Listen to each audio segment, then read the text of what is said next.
Welcome to qnawire. All right, so in this problem, we have this network. So we have C1 and C2 here, C1 and C2, and we have C2, C3 below.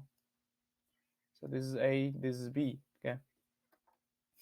And the conditions we know are, so C1 is 3 microfarads, VAB is 150 volts, and the Q1, which is the charge on C1, is 150 microcoulombs, and Q2 is sorry, not Q2, Q3 is 450 microcoulombs. So we want to figure out the value of C2 and C3. Okay. So basically, because we already have C1 and Q1, right? So we can find out that V1 equal Q1 divided by C1. So this gives you 50 volts. So that means the voltage across C1 is 50 volts. And because C1 and C2, they're in parallel, so this also equal V2, right? So, this C1, C2, they're in series with C3.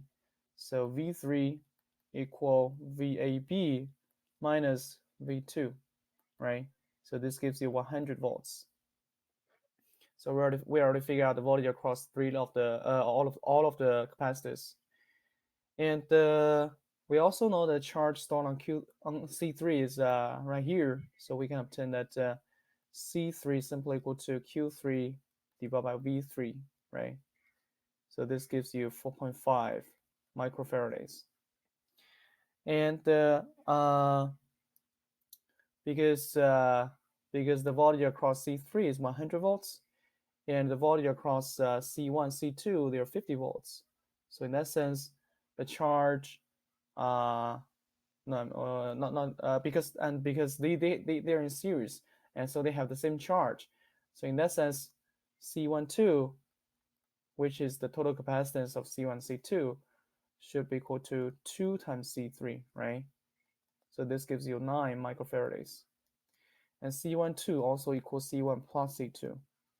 C1 is right here, so you can solve that to C2 is 6 microfarads, okay? So C2 is 6, and C3 is right here, 4.5, okay?